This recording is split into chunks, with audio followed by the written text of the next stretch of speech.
It's Tuesday, and it's Talking with Talks on Tuesday. I'm sorry, Tova's not here, but doesn't mean that we can't stop talking and have a good time. We are the #1 voted podcast on the LA School of Comedy. We are powered by the LA School of Comedy. Thank you guys for being here. I appreciate every single one of you in the booth. We got Jason today. Sorry, Kenny's running a little bit... he's in the bathroom. He's taking a shit, guys. That's what's really going on. But yeah, say hi, Jason. What's up, everybody? He also edits a lot of people's podcasts, so you can find him. Where can the people find you? Here at the LA School of Comedy. That's right. My guest today is... He's been called a lot of things. You know, some people call him a loudspeaker. I enjoy him as Kermit the Frog, but I want to fucking give it a hand for Matt Saluid. Woo! How's it going? Good to be here. Yeah. I met Matt doing comedy. He was... Where was the first place do you feel like we met? I feel like we met at CK's in Claremont. Shout out CK's. I feel like that's where we met. And then I ran into you at Skullduggery and yeah. Also the Roost. That's right. That's right. Yeah. Okay, so at the Roost, you have and we talked about it in a previous podcast. So like, this was like one of the main reasons why I wanted to bring you on, because it was just like, I'm not crazy. This actually happened. You know, like I had a conversation with this guy, and yeah. Can you run through the joke, and then afterwards we'll talk about the backstory, and then we won't mention the guy that you talked about, but that was very funny as well. Shout out you. You know who you are. Double D. It's so interesting. You really like this joke because I love it. Well, I can't get this joke to land, or at least when I tell it in front of non-comics, like only specific people laugh at it. And the broken toys. Yeah, just the most fucked up people. Yeah. So the joke goes. I was at the party, and I got roped into a dumb straight guy conversation. Which is? The host was like, how much money would it take for you to suck a dick? And my first thought was like, I'm not gay. Like, I don't really want to, I don't know, like $1 million. But the first person to answer the question was like a friend of mine who's like a struggling actor. Yeah. And he goes, I want at least a month's rent. Like $850. And hearing that like blew my mind. I was like, dude, you'll do it for $850?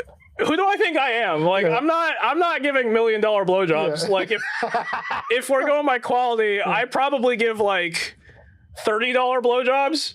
Okay. Which and then you got mad at. You're like, who do you think you are? You think you're one of those beautiful angels on Figueroa? Yeah. I was like, oh, all right, okay, I gotta lower the price point. I guess I give $10 blowjobs. Yeah. But yeah, that's the premise of the joke. Is like, every once in a while, you're also gonna hear your voice, in the middle of a blowjob. So it's just like, come on, no. Like you gotta pay me to do that. It's never landed. It lands sometimes. Yeah. It's like only comics get it. Because I did or struggling actors. Yeah. Because what gets a laugh is the $850 part. Yeah. It's like, I'll do it for $850, and then I'll do the like, I give $10 blowjobs, and everyone's like, what? Yeah. I gotta change the way I say it. Yeah. Like the idea I'm trying to get at is like, my blowjobs suck. Yeah. They're worth $10. You know. Like, but the typical guy thinks, I'm not gay. Blah, blah, blah. Like I was having a conversation with. Well, I think you met him the other day, right? When we were at the store, Peyton. Oh yeah. I met Peyton at the Ice House. Oh yeah. He was telling me that he was hitting it every once in a while. But yeah, like he was saying, like, I'm not gonna get my booty eat. Like, fuck no. Like, what if I like it? I'm not. I'm like, dude, what the fuck? My guy, girl, dog. What are you doing? Nah. Yeah. don't do that. All right. Don't fucking do that. But yeah. So recently we were on one of the same shows together. Sorry, I'm gonna drink something.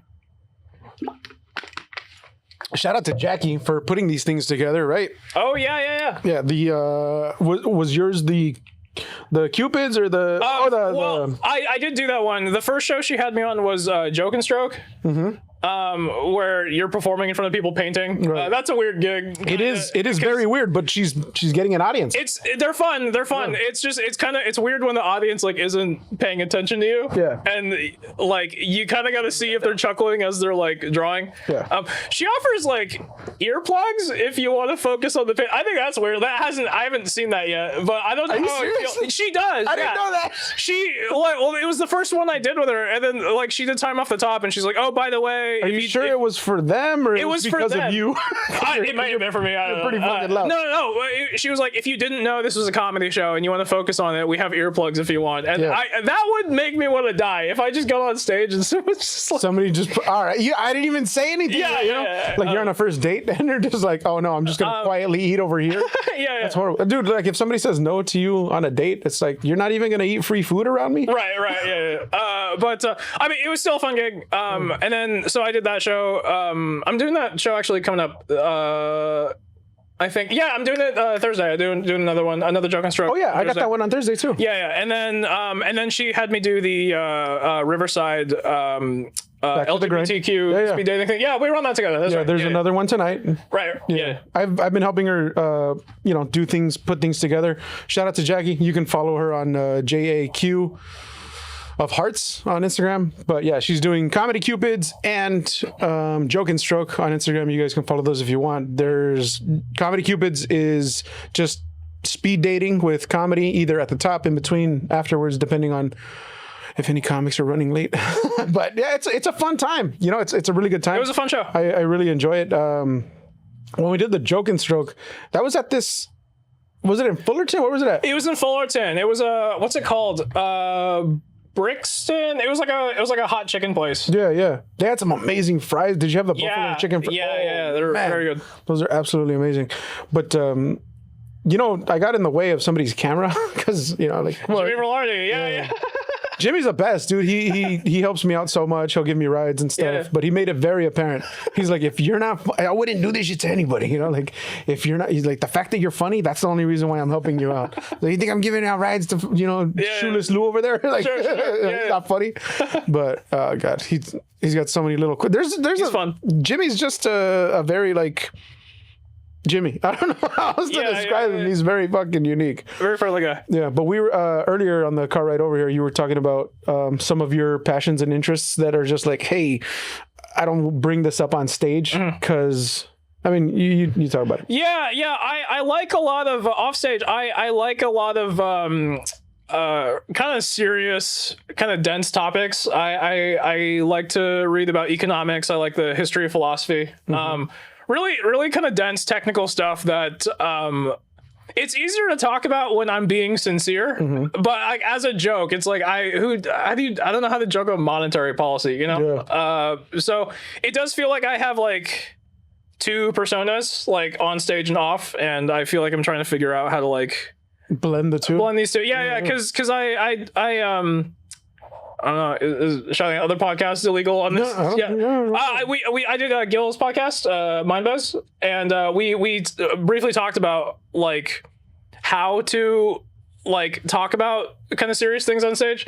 And another listener of the show, Johnny Gold, he reached out because he listened. He's like, "Hey man, I love doing the pod." Johnny Gold's awesome. Yeah, I love the guy. He gave me some advice. He's like, stop trying to make it funny. Just go on stage. Just talk about it, and just you're gonna bomb, but like get it out of the way, Yeah. And I've been internalizing that lately. Like just speaking from the heart, and it may or may not be funny. It's something I like. I do feel like a comic's first job is to be funny. And if you can hammer home a message in the joke, then great. I do feel like you've kind of given up on your responsibility if your priority is like sending a message, I guess. But I mean, as far as like workshopping material, I guess there's no crime in like momentarily getting it out there. Yeah. Just hear yourself say it. It's at a mic, which is different from a show. But when you're just at a mic, you're just throwing every material out there as possible. Like, oof.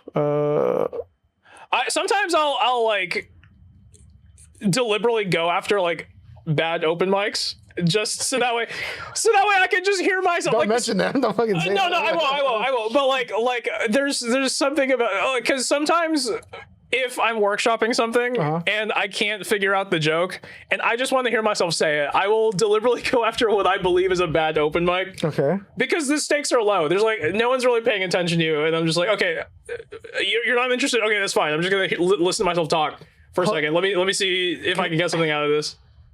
Because can you censor this out? I want to know which ones he's talking about just to see if we're on the same page. Would that be okay?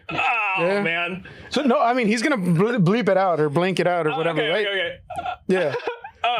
Which ones do you feel or your opinion are bad? What's a bad open mic in your opinion? Okay, what's your opinion, and then name them afterwards. Okay, so wait, what? In your opinion, what's a bad open mic? Yeah. Oh, because okay. you said What makes people it a are bad not open thinking. mic? Yeah. What makes it a bad open mic? You could be vague, whatever. Yeah. But then afterwards, give me the nitty gritty. Yeah. So I think a bad open mic is one where there's like no audience or like no one's paying attention to you. Like not even comics. Like they're like not even like watching anyone. They're just kind of outside talking. So no one's really paying attention. That's it really.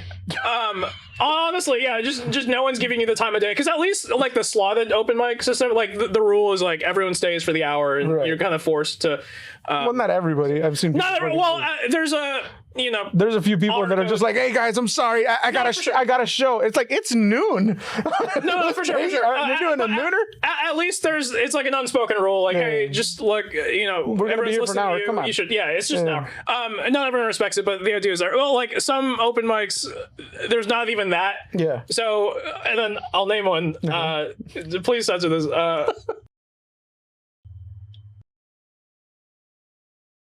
Okay.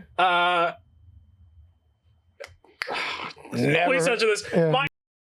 It's no, I know where it is, but I've never heard of. They were actually. I'm not gonna identify. Yeah. You've already said it. Don't say it again. It's. Don't say. Whatever. Anyway. What like? So everyone there gets like way too much time. I think everyone there gets like 10 minutes. And it's like a lot of people, and this isn't their fault. No. It's a lot of people like in their first year of comedy. Got it. And they're like, you shouldn't even do like more than 3 minutes. 100%. You know what I mean? Yeah. So the thing is, it's already like, no one's there for comedy. They just want to chill, have a beer, and then all of a sudden, like they're on stage, we're like yelling at people, and it's bad comics.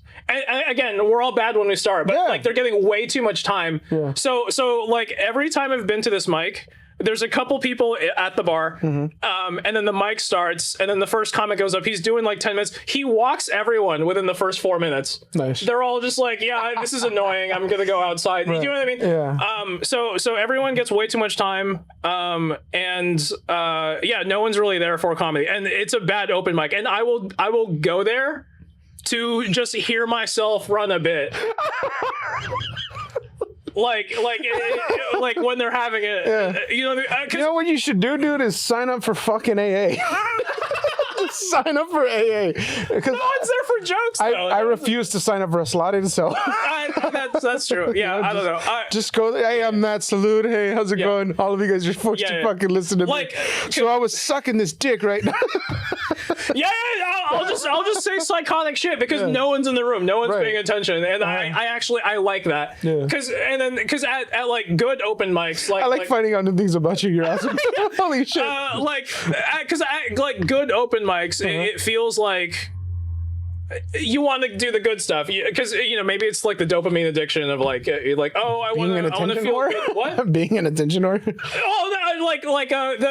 The feel good feeling of like landing a good joke. Yeah. But I'm saying like you do when you're present, when it's all everything's all said and done, it's just like I don't know, like there's this sweet spot where you're like on stage, you're talking, and then I don't know about you, but I've done this thing where like I've pieced together like a couple different jokes, and I'm like, oh shit, I didn't know that I could fit that in there, and it's like this crescendo of just like ta-da, and it just like gets a big like roar, like a big pop. Which is amazing. But it's like at like good mics, you feel kind of pressured to do the hits. Like I mean, nothing's stopping you from workshopping, and I feel like I'm slowly getting over the feeling bad about bombing in front of like a hot crowd. Just because I should always be growing. But like I do feel safest workshopping at like where no one's paying attention to me, because it's like, okay, let me just hear me run this. No one's paying attention. The stakes are low. And also it's like a waste of time to do material there, because like the vibe is just off. Like even when you do your tight three, like they're not going to give you anything. So it's like it feels futile to do material. So it's like, okay, let me fuck around. Yeah, I mean, if you're 1 year into comedy, what would you suggest to anybody? Like how long you? Yeah. Because I know you've run a few mics, you've hosted, you've done a lot. Shout out to was it No Slow? Yeah, San Luis Obispo. I was there for 4 years for college, and the comedy scene there out there was unreal. It was fantastic. But yeah, I mean, your first year, I feel like figure out. I feel like the biggest problem is like everyone runs the light. Like they're When you're not, year one. Yeah, year one. Like I just because I'll roll up to like the ice house sometimes, and it's like the booking team watches or whatever, so everyone there is just kind of like kind of on edge, like everyone's on their A game, and then some like a comic will just be like, hey, it's my first time doing comedy, and they like don't, which that's fine, it's just they don't understand the light, Right. and they're telling a story that they clearly haven't worked out what the joke is exactly, and they're just kind of rambling. My buddy told this story where like he's like, I'm so fucking sick of like all these idiots, and like, oh, it's my first time. It's just like, just do your material. Just do. Yeah. But like he couldn't help it one time where this one guy goes up and he goes, yeah, it's my first time. And he goes, fuck off. It just kind of shit, what am I doing up here? I but do, definitely as a year one. Yeah. I understand the resentment, kind of like, so for example, like at the Hollywood Improv, like everyone there is trying to be seen by the booker, and then like a name is pulled and everyone goes up, like, woo! And then the guy goes up and they're like, hey, it's my first time doing comedy, and just like from the back, yeah, I get it, because it's like grown? You want to do lab work, and, and but it's a mic. What are you gonna do? But yeah. But like, also like don't hit some of the big three like when you're year one. That's the thing is they don't know any better. Right. So yeah, so you start off. So I guess start off at mics where the stakes are low. Sorry and kind of focus on being funny in 3 minutes, I guess. I guess a problem is like people just kind of do storytelling basically, and it's not clear what the joke is exactly. Sorry. And then also they like don't even finish the story in like 5 minutes. So I guess maybe like I feel like everybody wants to be a good storyteller, but they don't know that like when you're talking about something, like every few sentences there should be a a punchline or a hit or something silly, or just to like keep the engagement going. Right. Well, storytelling too is its own like distinct art. Right. Like the Moth, like kind of NPR storytelling, where even then storytelling, there's a point to the story. There's some kind of moral takeaway. And a lot of these like kind of year one comics, they're telling a story. It's not even clear what the point of the story is. Never mind the joke. Right. Why are you telling me this? What's the purpose of the story? What's the takeaway? So it's like, I guess. So if you're going to tell a story, like what exactly is the point is like the first thing. And then on top of that, once you figure out the point, what's the joke then? Because in stand-up, like that's the point. The payoff is a laugh, right? Not necessarily like a moral takeaway. Yeah, not a moral, but just like where can you find the funny? Yeah. So I guess my like big tip to year one stand-ups is like ask yourself, what's the point of what I'm saying? Either what's the point or what's the joke, I guess, and then also like maybe time yourself, stay in front of a mirror, like see how long it takes. Like you gotta keep that shit under 5 minutes. What the fuck is it that has, I don't know. I want to say Owen Parker has his timing down so well. Oh, I'm like sure. He knows every joke that he has, how long it's gonna be, how long he's gonna pause for like their reaction. Yeah. He used to do it. I'm not gonna say it. You can go on his page, follow him on Instagram. Well, he's got a horrible joke about dogs. Yeah, he's been doing it a while. The dog joke. I'm like, oh man. But early on, he went down to ACC. We were talking about that earlier. Yeah. So if anybody doesn't know, ACC, shout out ACC, amazing spot. They do open mic down in San Diego. Most I've ever been able to be there, 275 regular people at an open mic. And I know it was 275 people because that's the capacity of the room. That's sick. Yeah, because they were just like, we're at capacity. No one can come in. I don't care. There was a line outside, and I was just like, well, I'm on. I did the you done barking before? Yeah. Oh yeah. So down at ACC, you're supposed to do barking. If you get 5 people in, you're guaranteed a spot in the bucket pull. So there's a separate bucket or something like that. I'm not 100%, but I know if you do barking, you're guaranteed to get pulled, and you get the stage time. But 3 fucking minutes. Yeah, right. 275 regular people. Like, dude, the roar, the pop, Yeah, the that's laugh crazy. is so good, so awesome. That's like, I don't go to San Diego often. I want to. If you're free, dude, let me know. for sure. Yeah, we can hit La Jolla, the ACC, and then afterwards there's either Trailer Park After Dark or Madhouse. Okay. Yeah, the home. You've done Orange County Mike's, haven't you? A couple, yeah. You know BLT? Noble Ale. What is it? BLT, the guy? No, I don't. No, fuck, I forgot where the hell he runs a mic. Yeah, the OC mic I usually hit. It's Noble Ale. Noble is cool. Fridays. I don't. Yeah, Fridays. I haven't really explored the area. I recently did a guest spot over there. I never had been there before for a mic, but Jackie runs another thing over there. So sometimes we'll have shows over there, and it's a great room. It's a great room. And the first time I did it with an open mic, I'm like, damn, that's a lot. It reminded me of the old Chateria days. Oh, okay. Yeah. Yeah, you still haven't been to. I still haven't been. Yeah. I moved. They're in the works. Yeah. Get this shit going, Gil. I know you're watching me.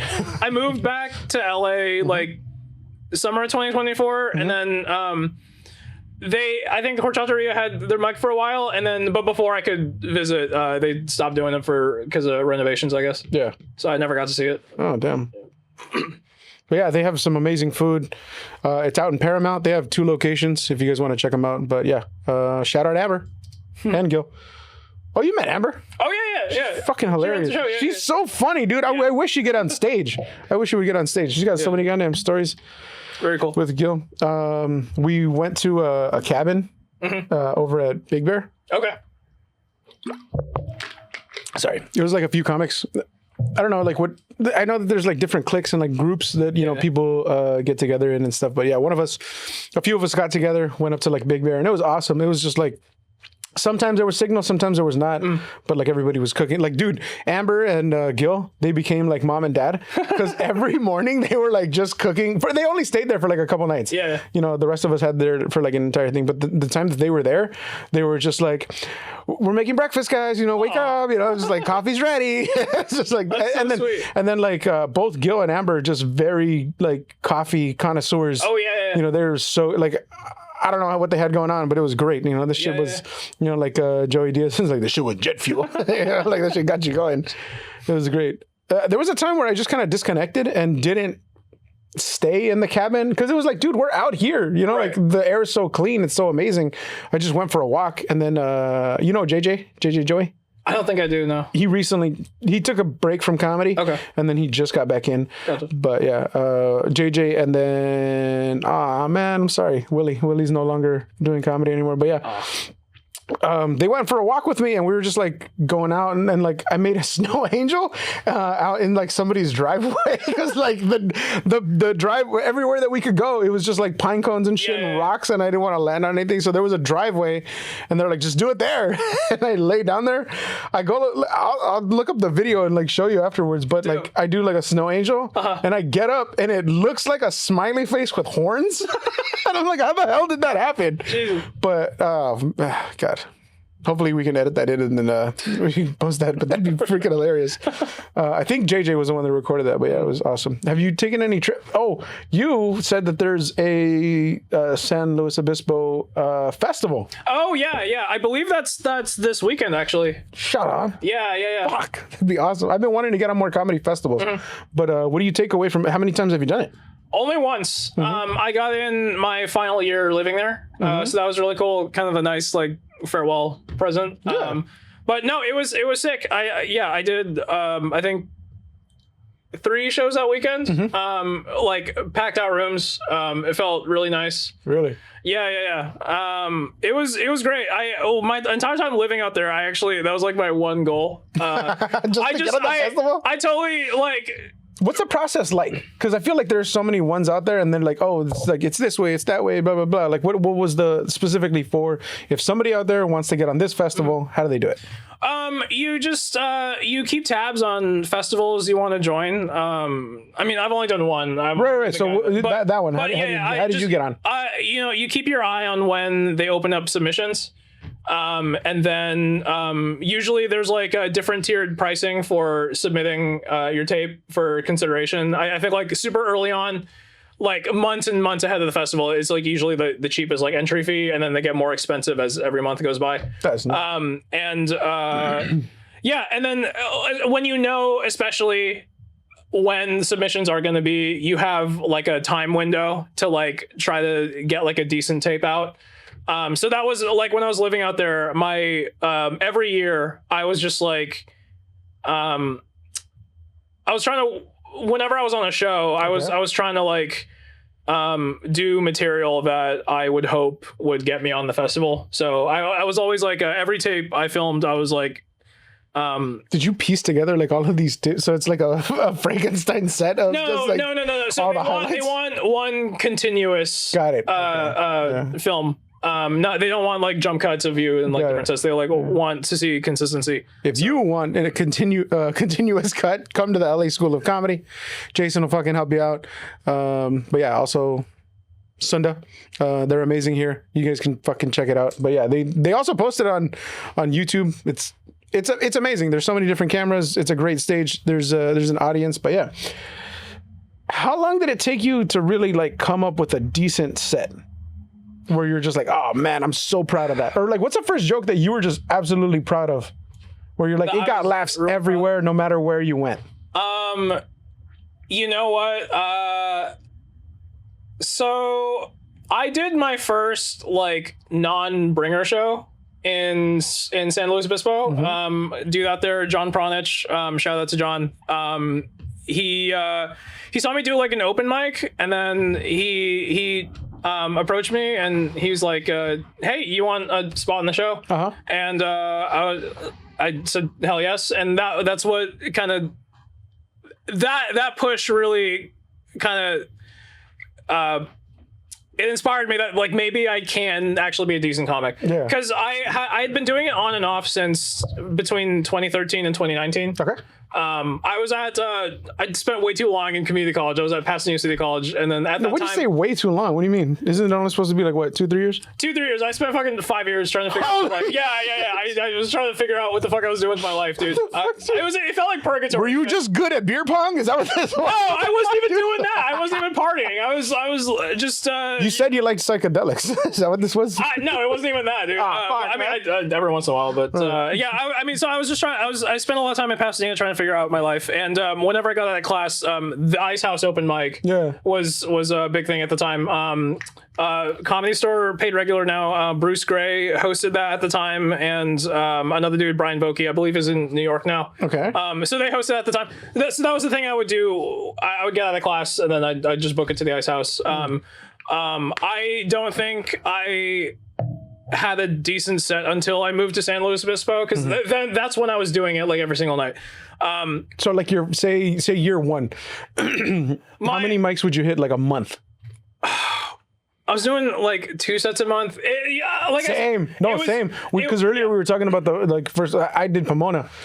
Shout out Pomona Loud over at the DBA. Yeah, just doing 1 to maybe 2 a month. I felt like my entire year one was just like, that was a waste. Well, not really a waste, but it was just like I didn't take it serious. Yeah. So like between 2013 and 2019, I was like just kind of doing it on off. It wasn't until I moved to SLO and I found the stand-up scene out there that's when I was doing it like every single night. Yeah.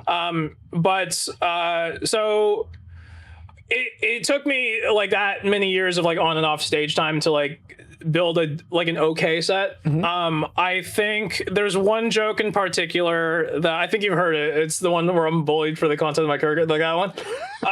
So that joke actually, I think that's my flagship joke, I think. And I actually have a fear that like I'll never write anything that good ever again. It's so good. So that joke took me like 4 years to write, actually. No way. Yeah, because I came up with the initial premise like during the George Floyd riots. Okay. I remember just kind of watching that in the comfort of my suburban home, and I had this dumb thought. I was like, dude, structural violence happens to people like structural racism happens to people like every fucking day. Yeah. Why have I never met a racist? How come I've never experienced that was the premise. That was like, and I was like, okay, let me workshop this. And I remember there was an open mic. Because you don't like doing racist shit. That's why. Yeah. And I remember I tried workshopping that premise at an old open mic that no longer exists. It was like in Koreatown. It was called Sugar Mike. I don't know if you ever got to see that one. Oh, I heard of it. I never went. Yeah. It was one of the no longer gone? It's been defunct for a long time now, and it was like one of the few mics that were still running during quarantine. Also, so I remember I workshopped that, and everyone fucking hated me. Everyone, like the way I said it was just so tone deaf to like the political situation happening at the time. Because it was. I'm not like an edgy comic, no. But it's like an edgy ideas kind of. Like I kind of sounded like you're a fucking asshole. Yeah. Like racism. What? Like, oh, that's not a big deal. Like that's how it came across. It's not what I was trying. But it was you getting the idea out there and be like, all right, well, how can I make this funny? This is very weird. But because I mean, I was telling you a story earlier today where like I dealt with a lot of shit with the cops. Growing up Latino. Yeah, my brother and I got put in the back of like a cop car, and at the time I was underage, but he was legally it was an adult or whatever, and then he got handcuffed, and the guy was the cop was like, oh, if you guys want to get out, you got to put your hand on the cage. You got if you guys, I'm gonna let you guys go. Just put your hand on the cage, and like at the end of the day, he was bleeding. But yeah, my brother looks like a veterano cholo, so like it didn't help either. Because he's like, "What you got on you?" It didn't help that he had an open container in the car, but I mean, he wasn't hurting anybody; he was hurting himself, But no, it like I would workshop it like the early phases of that joke. It just sounded very culturally insensitive. It sounded like tone deaf, and I kind of.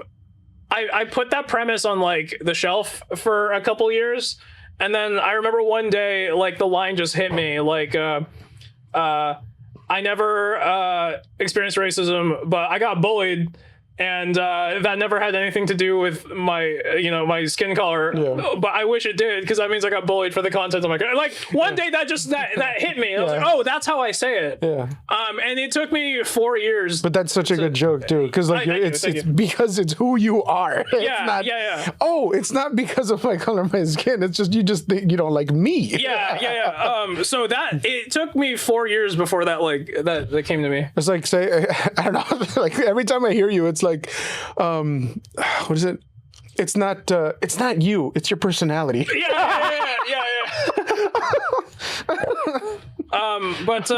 That's definitely the joke that I'm most proud of. And it's like a minute 30 joke, and that took me like 4 years to figure out.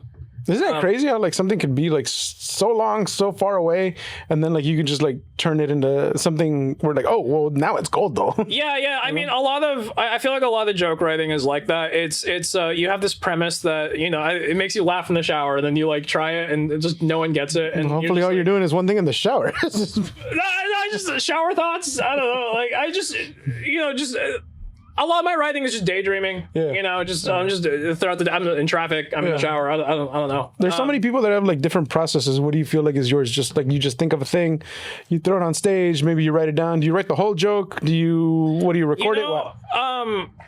So a lot of my writing happens when I'm high. I'll just get like really fucking high and I'll like pace around. On mushrooms. What's your bubblegum? It's usually weed. I'm good. You know what? I did mushrooms for the first time in years, and I could not handle my shit. I feel like I'm gradually like aging out of psychedelics, because in my early 20s I used to take mushrooms, and I used to learn things about myself. Oh, no way. I used to, like I was in touch with the universe. I used to have thoughts.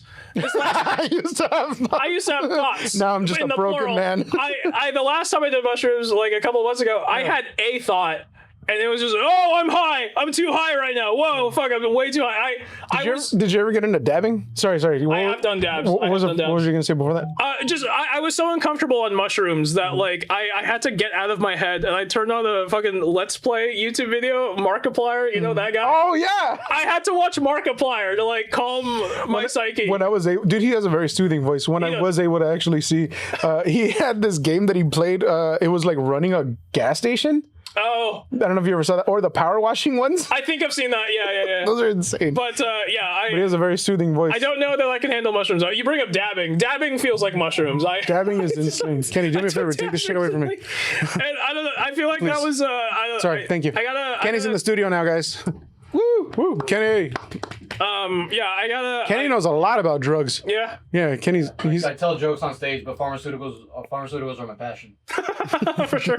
I want him to go on stage with a lab coat one day and be like, "All right, guys, take notes." Yeah. So a lot of time I'm like kind of daydreaming material like when I'm high, but also just throughout the day I'll like you just kind of note observations around me, just kind of weird things. For those people who don't know, what's dabbing? Okay. And don't do the face thing. How do I explain this? You're treating marijuana like crack. You have this weird contraption. You gotta okay. You what you are smoking is concentrated THC. It's in the form of wax. It's not cannabis flower. And the way you consume this is through this. You via a dab rig, you have to take a blowtorch. Via a dab rig. you take a blowtorch and you superheat like It's a modified bong. It's a modified bong. Yeah. But Sorry, I wanted to throw it in there so bad. I was like, well, you need it's not even a bong. It's crazier than a bong. You need a fucking blowtorch. No, well, yeah, that's why it's a modified bong. Because the first one is it's either a ceramic nail or either stainless steel or what's the other one? Is it Titanium? Yeah, titanium. Right. They call it a nail. Yeah. Right. And then you just heat up the wax. Or Jason, you ever dabbed? Yeah, I don't know. This is my thing. It's not your thing. It's too much. What'd you My like? whole day is over. It's too much. My whole day is over. I go to sleep. I would rather get caught doing anything else, like shooting up heroin rather than that.